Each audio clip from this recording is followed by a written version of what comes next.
পূর্ণিমাদি, আমার ফ্রিজে দুটো রান্না করা মাছ আছে, নেবে গো? আমি বলতেই পূর্ণিমাদি ঝাঁটা রেখে আমার দিকে তাকিয়ে বলল, মাছ? আমি বললাম, হ্যাঁ গো, আজ সারাদিন বাড়িতে থাকবো না, তাই ভাবছি ফ্রিজটা বন্ধ করে যাব। তাহলে কাল এসে পুরো ফ্রিজটা ঝকঝকে করে দেব, বহুদিন পরিষ্কার করা হয়নি তো। পূর্ণিমাদি দেখলাম ঝাঁটা হাতে রেখে দাঁড়িয়ে পড়ল, আমাকে দেখছে। আমি একটা গোটা দিনে যে কজন মানুষকে জানি যে পূর্ণিমাদি তাদের মধ্যে একজন, এত কটকট করে কথা শোনায়। আমি বললাম, না না, ইচ্ছে থাকলে নিও না, আমি কাল রাতেই রান্না করেছি। পূর্ণিমাদি ধাঁজালো গলায় বলল, তোমরা তো মানুষ চার, কি কত ছইখানা করেছো শুনি। এত প্রশ্ন আমার শাশুড়িও কখনো করে না। আর একে দেখো, আমি এমনিতেই বেশ মুখরা, কিন্তু যতক্ষণ অপরজন মুখ না খোলে। যখন বিরোধী পক্ষ মুখ খোলে আমি চিন্তায় পড়ে যাই। কারণ প্রথমে একই কথা বারবার বলবো, তারপর খানিক তোতলাবো, আবার কান্নারা এসে গলায় আটকে গিয়ে ভারী হয়ে শব্দগুলো বেরোবে। এখনই পূর্ণিমাদি যদি বলে মাছগুলো নেব না, বলে আমার চরম খারাপ লাগবে। আসলে 6টা মাছই ছিল ফ্রিজে। পরের দিন পিকনিকে যাব বলে ভাত আর মাছের ঝোলে আগের দিনে নৈশ আহারটা সেরেছিলাম। তখন ইচ্ছে করে দুটো অতিরিক্ত মাছ রেঁধেছিলাম, এটা ভেবে যে পূর্ণিমাকে দিয়ে দেব। ওর একটা ছেলে আর একটা মেয়ে আছে, বাচ্চা দুটো না হয়ে খেলো। বাবা মাকে নিয়ে খুব বেশি ভাবনা মাথায় আসেনি, আবেগের সারিতে বাচ্চারাই যেন আগে থাকে। পূর্ণিমাদি তখনও তাকিয়েই আছে, মনে হচ্ছে আমার শাশুড়ি এসব প্রশ্ন করার দায়িত্ব দিয়েছেন ওকে।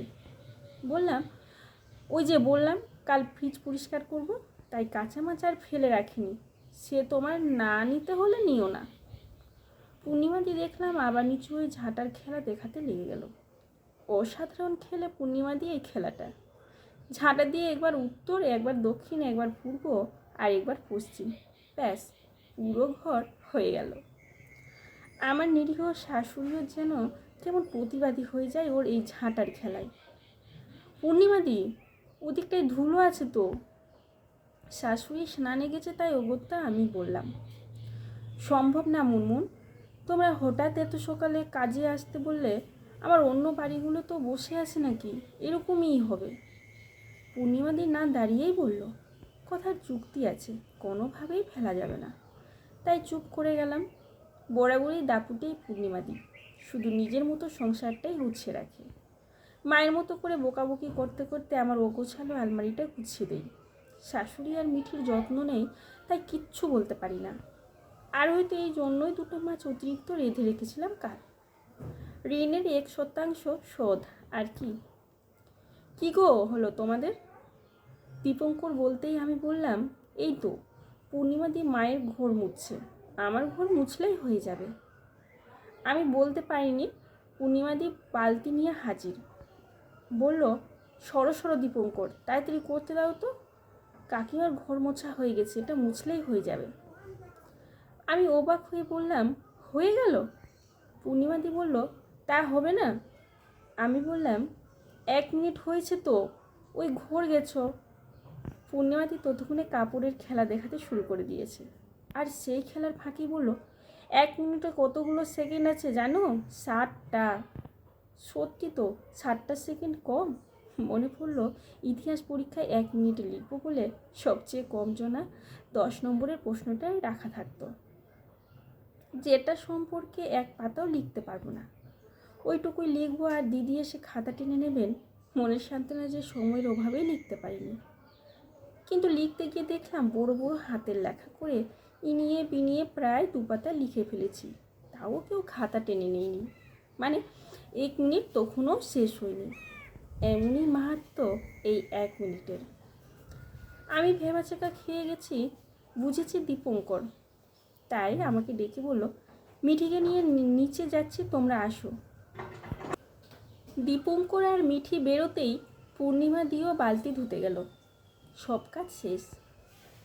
গল্প হলেও সত্যি মনে পড়লো, অনেক সিনেমাই তো নতুনভাবে তৈরি হচ্ছে, যদি এই বইটা তৈরি হয় আবার, আর তার জন্য যদি নতুন মুখ খোঁজে, আমি সত্যি পূর্ণিমাদির ছবিটাই পাঠাবো।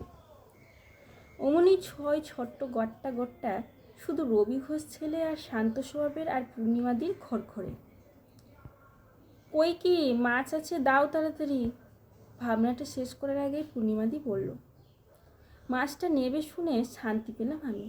আসলে কারোর জন্য কিছু দেবো ভেবে দিতে না পারলে খুব খারাপ লাগে।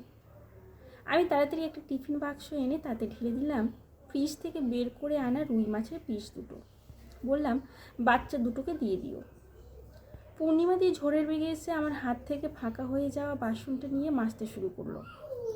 মাজতে মাজতে বলল, কেন গো, শুধু বাচ্চারা কেন? আমরা বানের জলে ভেসে এসেছি নাকি? উফ, আবার কান গরম করা কথা। এগুলোই তো বিরক্ত লাগে আমার। পাত্তা না দিয়ে টিফিন বক্সটা একটু বেগে ঢুকিয়ে দিলাম। ও বকতে বকতে চুলটা একটু আঁচড়ে নেবো ভাবছি, পূর্ণিমাদি বলেই যাচ্ছে, ওরা বাচ্চা, ওদের খেতে ইচ্ছে করে, তার জন্য গায়ে গোত্রে খাটছি আমি আর ওদের বাবা। কিন্তু তা বলে এই নয় আমাদের খেতে ইচ্ছে করে না। তাও তো ওদের জন্য মাঝে মাঝে না পারলেও তোমার জামাইবাবু মাছটা মাংসটা আনে, নিজের হাতেই রান্না করে দিই। ইচ্ছে করে এক টুকরো খাই, কিন্তু গনাগুনতি জিনিস খেয়ে নিলে কম পড়বে, খারাপও লাগবে। পূর্ণিমাদির বলা কোথায় কেমন থমকালাম, সরাসরি তাকালাম, দেখলাম পূর্ণিমাদির গলা ভারী। বলছে, ছোটবেলায় বাবার সংসারে অভাব, বড়োবেলায় বোনের সংসারে অভাব। ইচ্ছেগুলো চেপে চেপে মরে গেলেও তো জন্মটাই শেষ হয়ে যাবে। তাই আজ যখন তুমি দুটো মাছ বললে মুনমুন ঠিক করলাম আমি আর তোমার জামাইবাবু খাবো। ওরা কালকেই তেলাপিয়া মাছ খেয়েছে, দুটো এনেছিল তোমার জামাইবাবু, আমি রান্না করে দিলাম।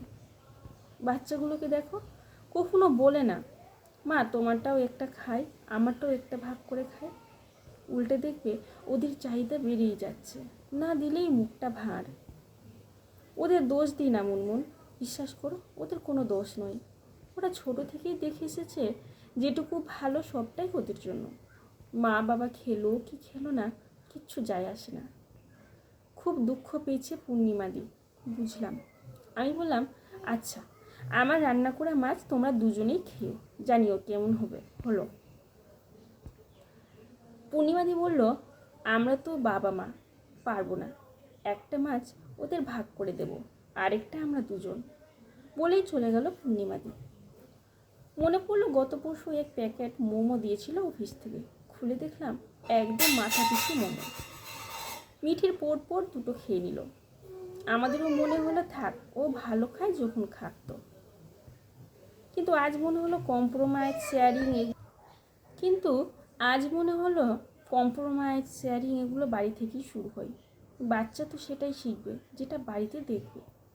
মিঠিও থেকে সব ভালোটাই ওর জন্য বরাদ্দ।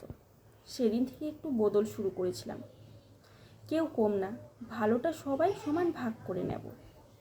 ঘটনাটা বছর খানেক আগের। আজ অফিস থেকে ফিরে দেখলাম আমার মা এসেছে, সাথে পেস্ট্রি।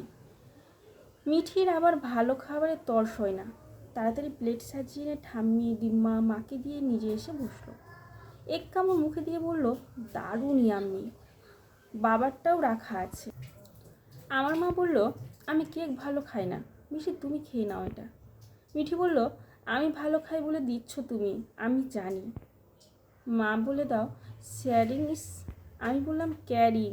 মিঠি বলল, যা কিছু ভালো সবাই মিলে ভাগ করতে হয়। ওর ডিম্মা জিজ্ঞেস করলো, কে শিখিয়েছে? মা। মিঠি এসে বলল, না, পূর্ণিমা পিসি। ভালো মানুষের সান্নিধ্যে যখন বাচ্চারা বড় হয়, একজন মা আর কি চাই।